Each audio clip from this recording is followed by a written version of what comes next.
Well, good morning and thanks for joining us here. It is Thursday, May 28th. I'm Mitch Carter. That's right. I'm Casey Mason. Glad to have you. Going to recap a couple of top headlines, and then we'll get you over to meteorologist Michael Fecca in just a second. Absolutely. Starting off here, Evansville police say they discovered a homemade bomb while investigating a shooting.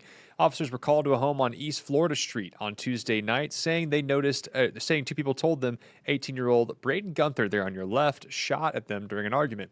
Police later arrested Gunther during a traffic stop, charged him with attempted murder, and during a search of the home, officers found the gun used in a drawer, and they also found an improvised explosive device, and officials do say, right there on your right side of your screen, Zachary Morrell admitted to making the device.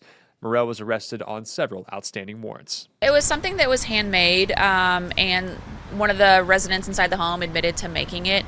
And just for, I don't know the extent of the severity of if it were to be used, but our bomb techs did go in and recover that IED and remove it for safety of everyone. Well, developing overnight in Evansville now. A man is in jail after officials say that a fight led to a shooting over on the city's south side. So this all happened Wednesday night in the area of East Blackford Avenue. Officials say that a woman called 911 to report that her boyfriend had been shot.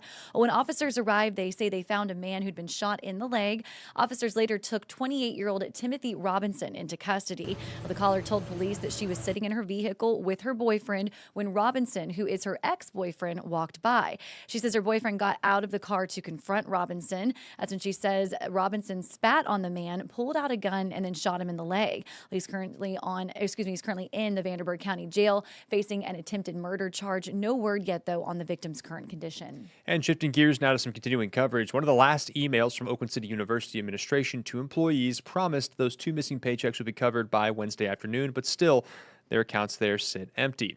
OCU President Ron Dempsey told employees in an email on Friday the funds set to cover their missed paycheck were expected to be dispersed on Tuesday morning. The email also said a separate sum should have cleared and hit the funders' accounts by Tuesday afternoon, which would then, of course, be used to cover the second missed paycheck by Wednesday afternoon at the very latest. Yet, an email sent to employees says the status on those dollars has not changed.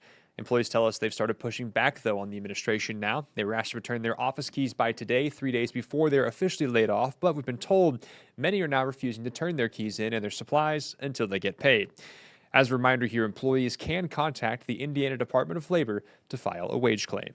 All right, switching gears now, going to end things on a lighter note for you. Happening tomorrow, I want to give you a heads up here. Shriners Fest is returning to the Evansville Riverfront. The annual event there is happening Friday and Saturday. Officials say that the bike show, it's scheduled to happen Friday night starting at 6. And then on Saturday, well, the car show is going to start at 10 in the morning. Meanwhile, happening right now, you guys, you can buy your half pot tickets for that annual Shriners 50-50 drawing. Right now, we know that jackpot, Mitch Carter, is just over $140,000. Not bad, not bad. That's right. And the drawing there is going to take place next Monday, June 1st. So we still have time to get our tickets there. Absolutely. Got a little time yet there. Right now, 8:33 coming up on 8:34. For those who haven't been outside just yet, looking like it's going to be a very, very nice Thursday here to start kind of rounding out your work week. Stand by, though. After us comes 14 First Alert meteorologist Michael Fecca filling in today for Byron once again with a full look at your forecast during our stream show. That's right. See you guys. Stay informed on your local news and weather throughout the day by watching the 14 First Alert streaming shows. At 8:30 a.m., get your First Alert forecast to plan the day ahead and catch up on the news that happened overnight with the 14 News Sunrise team. In the afternoon, get the latest headlines, forecasts, and a preview of the stories we're working on with the 14 First Alert streaming show at 2:30. And get an in-depth look at the 14 First Alert forecast so you're ready for the next big thing with the 14 First Alert weather show at 9 p.m. Watch the 14 First Alert streaming show that fits your schedule and works best for you.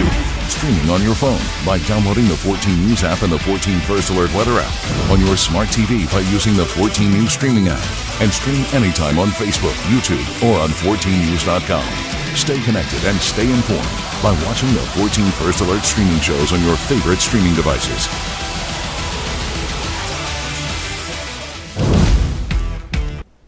Good morning, it's meteorologist Michael Fecka. Welcome back to the weather portion of the stream show this morning. We're tracking out partly cloudy skies today. It's actually shaping up to be a very nice Thursday. It's also very warm. Temperatures are expected to climb up into the mid-80s this afternoon. And looking through towards the end of the work week and into this weekend, we should stay mostly dry. We do have the chance for a few showers Friday night, but outside of that, we're not expecting anything to really move through here over the next several days. And then even beyond the weekend and into next week, it looks like sunny skies return and seasonable temperatures settle in place. So it won't be too hot. It'll kind of be perfect for this time of year. But taking a look at our setup across the U.S., we've been plagued by daily chances for showers and storms for the last week and a half. That's finally going to gradually come to an end here. Starting today, we do have this frontal boundary that's going to continue to sink southward. That's going to keep the focus of showers and storms out of the tri-state for our Thursday. So we'll have no issues this afternoon.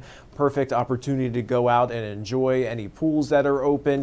You can sit outside in the sun, and we do have a few clouds that are going to be in and out of the area, but overall we're looking at a fairly sunny day today. Temperatures, as I mentioned before, will climb up into the mid-80s this afternoon, so fairly hot, and it is still muggy out there as well, so you'll notice that stick in the air.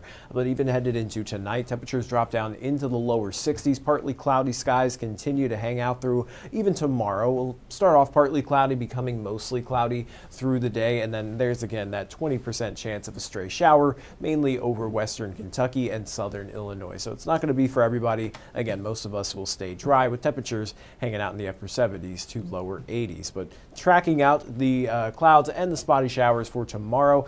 Clouds will increase through tomorrow afternoon. Here's that chance for a few spotty showers Friday night into early Saturday morning. You can see the best chances of that are going to be over western Kentucky and southern Illinois, and that does linger into Saturday morning. So we'll start off on the cloudier side for the first half of the weekend, but then we should see the clouds break apart through Saturday afternoon, and then we'll remain dry here even into Sunday. It does look like Sunday we'll see a little bit more in the way of sunshine. Temperatures top out in the upper 70s to lower 80s once again, but it will be very pleasant. We'll actually start to see that humidity come down a good bit as opposed to what we're dealing with right now with dew points in the 60s. But taking a look at the longer range European model, high pressure builds in from the north that sends that stationary front out of the area and keeps us dry through the rest of the weekend and into next week. We're really not looking at much in the way of rain chances here for the next 7 days up until maybe the end of next week. We could get a few more spotty showers moving in by next Friday, but overall looks like the period here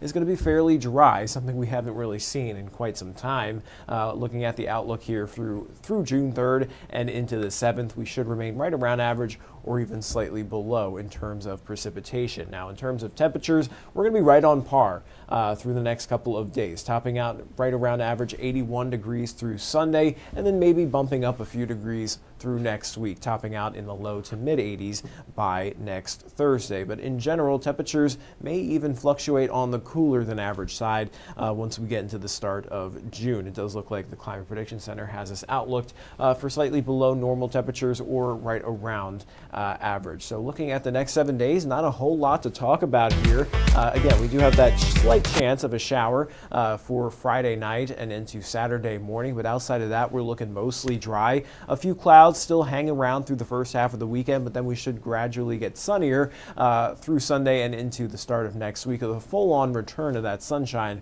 Monday, Tuesday, and Wednesday, with temperatures hanging out in the lower 80s. But that's all I've got here for the forecast, so I'm going to hop off the live stream and I'll send you guys over to 14 News at 11 and noon for all the latest news and weather headlines. Until then, everybody, stay safe and have a wonderful Thursday.